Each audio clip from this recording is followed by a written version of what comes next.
Your mind is racing right now.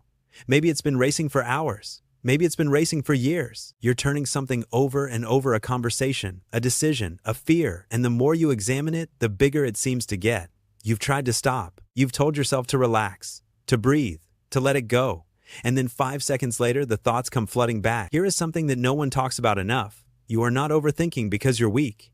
You're not overthinking because something is wrong with you. You're overthinking because you're trying to control something that cannot be controlled. And the Buddhist tradition, over 2,500 years of careful observation of the human mind, has something profound to say about why that happens and what to do instead. Stay with me. This isn't a quick fix video. It's something better.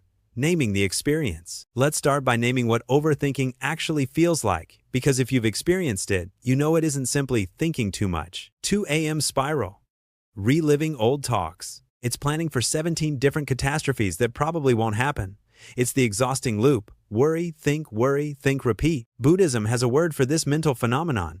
It's called papañca, often translated as mental proliferation or conceptual elaboration. The Pali word comes from a root meaning to spread out or to expand. Papañca is what happens when the mind takes a single perception, a worry, a threat, a possibility, and begins to expand it into a vast, elaborate story. A simple email from your boss becomes, "He's disappointed in me. I might lose my job. My career is over." A twinge in your chest becomes, "Something is wrong. What if it's serious? What if I'm dying?" A silence from a friend becomes, "She's angry with me. Our friendship is ending. I've ruined everything." None of these expanded stories may be true.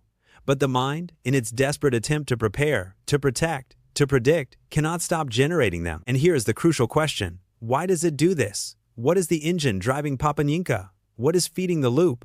The hidden cause. Buddhism's answer is both simple and astonishing.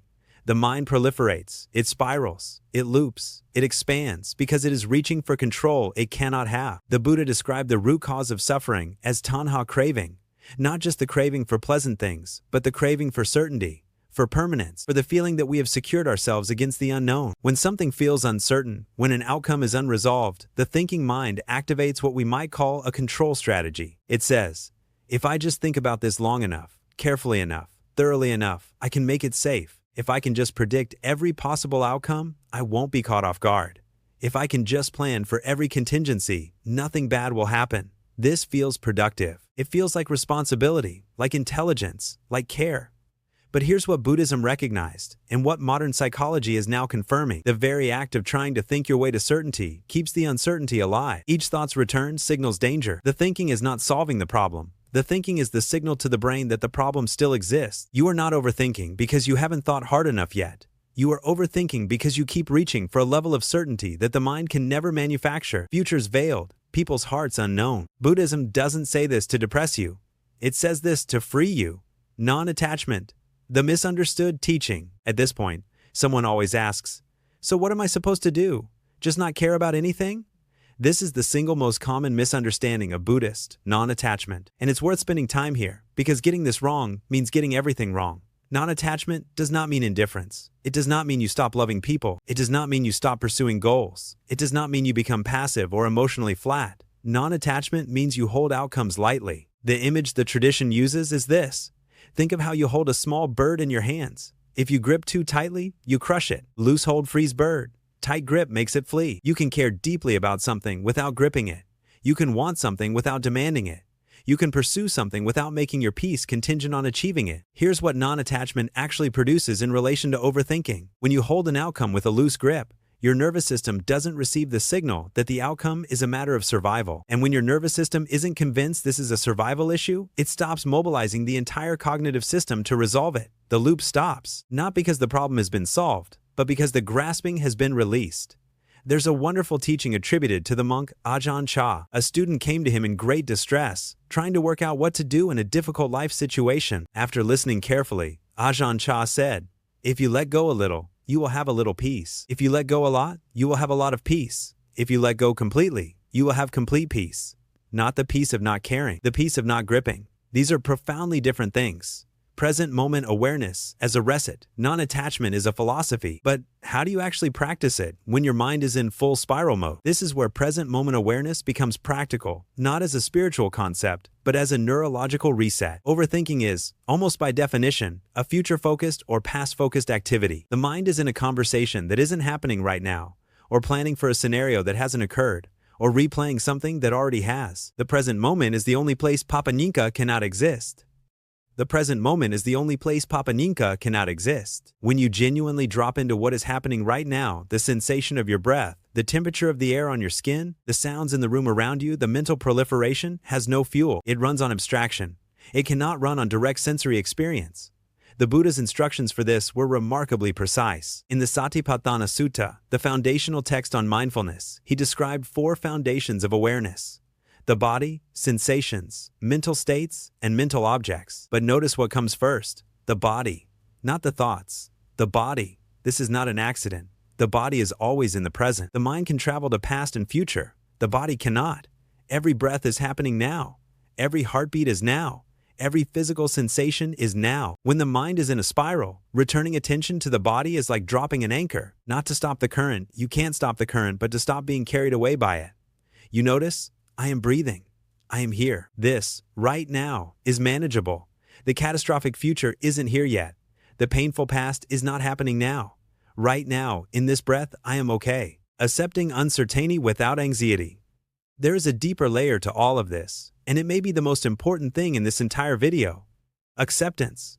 Not resignation, not passivity, not giving up. Acceptance in the Buddhist sense means allowing reality to be what it actually is, rather than what you wish it would be. Much of our mental suffering comes from the gap between reality and our demand that reality be different. We don't just want things to go well. We believe they have to go well for us to be okay. We don't just prefer certainty. We treat uncertainty as an emergency. Buddhism offers a radical reframe. Uncertainty is not the enemy. It is simply the nature of things. Impermanence. Stop fighting change. Embrace it. The future is genuinely open. And when we stop fighting that fact, when we actually accept it, not as defeat but as reality, something remarkable happens. We stop needing to control what cannot be controlled. And when we stop trying to control it, the mind stops working so desperately hard to manufacture the illusion of control. The overthinking quiets. Not because the uncertainty has been resolved, but because we've stopped treating uncertainty as something that must be resolved before we can breathe. 3 practices to quiet the overactive mind. Let's bring this into practice. 3 specific approaches drawn from the Buddhist tradition. Practice 1. Name the pattern. When you notice the loop beginning, when you feel the mind reaching for that familiar spiral, simply name what's happening. Say quietly to yourself, or aloud if you're alone. Planning, worrying, rehearsing, catastrophizing. This comes from the Vipassana tradition, and it works because naming a mental state activates the observing mind, the part of awareness that can watch thinking, rather than being inside it. The moment you say, "This is worrying," you are no longer fully identified with the worry. There is a watcher and a watched, and that distance is enough to interrupt the automaticity of the loop. Practice 2, the 3-breath return. When caught in papañca, take 3 slow, deliberate breaths, not as a relaxation technique, but as an act of intentional return. On each exhale, say internally, "Right now, I am here." Do not try to solve the problem during these 3 breaths. Do not promise yourself you'll come back to it. Just breathe and return. Then see if the thought still demands attention or if the urgency has shifted. Often, the emergency feeling softens dramatically, not because the situation has changed, but because you have interrupted the body's stress response long enough to get perspective. Practice 3. The open question. Instead of asking your mind to solve the problem, offer it an open question. Instead of, "What should I do?" which the mind tries desperately to answer with certainty, try, "What would it feel like to trust this process?" Or, "What if this actually works out?"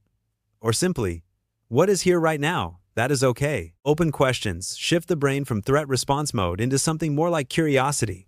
And curiosity cannot coexist with chronic anxiety. They use different neural architectures. The Buddhist equivalent of this is inquiry turning inward, not to find answers, but to loosen the grip of false certainty. Closing reflection. Your mind that is racing right now, or the mind that races for you on other days, is not broken. It is doing exactly what it was built to do. Protect you, prepare you, keep you safe. But it was built for a world where threats were immediate and physical, not for a world of abstract futures and social uncertainty. Buddhism arose in a time when people noticed this, noticed the gap between how the mind works and how the mind suffers. And for 2,000, 500 years, practitioners have been refining a path that works with the nature of mind rather than fighting it. That path doesn't promise a quiet mind all the time. It promises something better.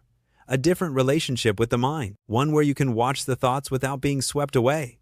One where you can care without gripping. One where the uncertainty of life is not an emergency to be solved, but a reality to be met with presence, with openness, with a kind of steady, unshakable peace. That peace is available to you, right now, in this breath. Thank you for spending this time with me. If something here landed for you, share it with someone who might need it, and I'll see you in the next teaching.